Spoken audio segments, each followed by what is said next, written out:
Дараагийн мэдээлэл хүнсний хувьсгал хэрэгжиж эхэлснээр 53 үйлдвэр ашиглалтад орж 1000 гаруй нэр төрлийн бүтээгдэхүүн шинээр худалдаанд гарчээ.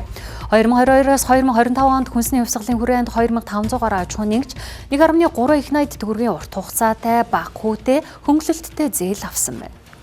2022 оны Гол нэрийн хүнсний бүтээгдэхүүнээр дотоодын хэрэгцээгээ хангах хүнс экспортлогч орон болох зорилгоор хүнсний хангамж аюулгүй байдал үндэсний хөдөлгөөн 2022 оноос эхлэн өрнөж эхэлсэн. Энэ 3 жилийн хугацаанд аж ахуй нэгжүүдийн хүчин чадал доод тал нь 2 дахин нэмэгджээ.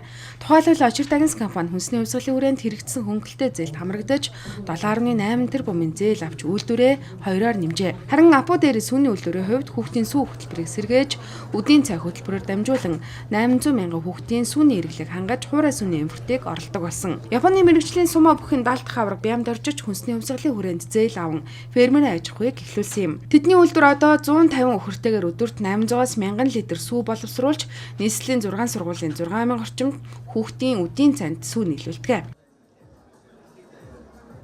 хүнсний хувьсгалаас 7.8 тэрбум төгрөгийн зээл авсан. Энэ зээлийн өрөөнд бид нэр шинээр мах боловсруулах үйлдвэр, нөөцлөсөн махны үйлдвэр 2 үйлдвэрийг барьсан.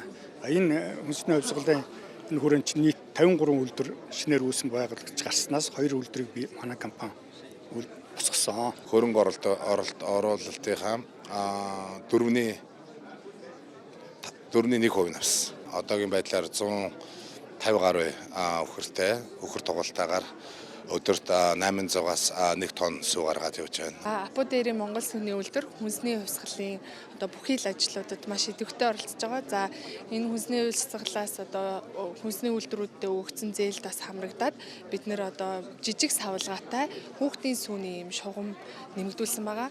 За энэ шугамынхаа хүрээнд бид нар хүүхдүүдэд зориулсан маш олон төрлийн сүүн бүтээгдэхүүнээс гадна ундаа жуус гэдэг олон төрлийн бүтээгдэхүүнийг хийж байгаа. За одоо манай жижиг савлгаатай сайн дээтэй сүү маань ерөнхий боловсролын сургуулийн хүүхдүүдийн сургуулийн сүү хөтөлбөртөөс хамрагдаад явж байгаа. Хүнсний хангамж аюулгүй байдал үндэсний хөдөлгөөний хүрээнд жилийн 1.5 тэрбум төгрөгөөс доош борлуулалтын орлоготой аж ахуй нэгжүүдийн орлогын албан татварыг 90%-аар хөнгөлсөн.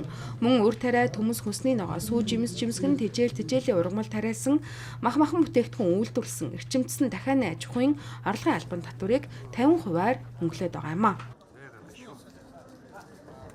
Хүнс үйлдвэрлэгт аж ахуй нэгж иргэддээ бид нар урт хугацааны хямд хүүтэй эргэлтийн болон хөрөнгө оруулалтын зээлүүдийг бид нар цаашдаа ч гэсэн олгох ёстой.